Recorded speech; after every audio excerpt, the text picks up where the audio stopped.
Mesdames et messieurs, bonjour. Merci de vous joindre à nous. Je suis Niels Baranger de la société d'analyse technique Chart Guidance. Aujourd'hui, en partenariat avec Dukascopy TV.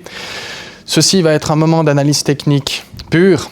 Le sujet du jour va être l'analyse technique de l'indice en dollars US de la dette à haut rendement liquide.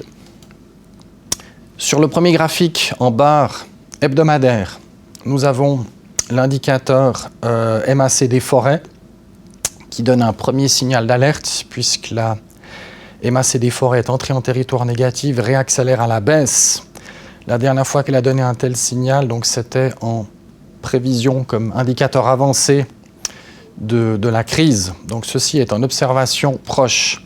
Sur le second graphique, cette fois en barre mensuelle, donc de l'indice iBoxx dollar liquide dette à haut rendement, nous avons donc déjà la ligne de pivot mensuelle qui est en train d'être testée déjà depuis plusieurs mois.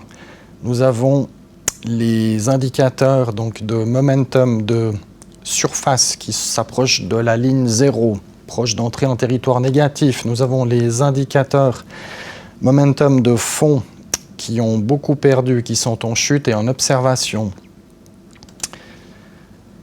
Sur le graphique suivant, cette fois en barre trimestrielle, nous avons les RSI qui présentent une divergence négative majeure, comme ça a été le cas en signal avancé des deux précédentes crises. Nous avons l'indicateur Haroun négatif qui monte dangereusement, l'indicateur Haroun positif qui est en train de chuter. Nous voyons ici donc que la concordance de ces signaux a donné le creux au moment des deux crises précédentes. Sur le graphique suivant, cette fois de nouveau en barre mensuelle, nous avons comme signal avancé au niveau des indicateurs qui sont le directionnel avec ses composantes. Nous avons ici un signal d'alerte qui intervient avant le signal de vente. Donc nous avons déjà eu le signal d'alerte avec la récente baisse. Il y a quelques mois, nous sommes maintenant en train de monitorer un possible signal de vente majeur qui devrait intervenir dans les prochaines semaines à quelques prochains mois, mais pas plus tard. Sur le graphique suivant, en barre mensuelle, nous avons les oscillateurs et puis la MACD. Sur les oscillateurs, nous avons les oscillateurs de surface qui sont à un cheveu d'entrée négatif, comme ça a été le cas ici et là.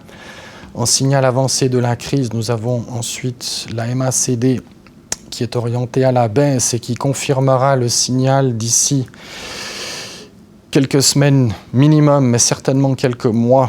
Donc tout ceci en observation. La conclusion est que nous sommes passés de DEFCON 4 à DEFCON 2 sur cet indice. Cela signifie que d'ici quelques semaines minimum, mais probablement plutôt de l'ordre de quelques mois, une crise s'annonce sur cet indice avec une chute d'au moins 20 à 30% de l'indice.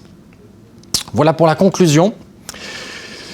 Merci de nous avoir suivis. C'était Niels Baranger pour Chart Guidance en partenariat avec Dukascopy TV. Merci beaucoup.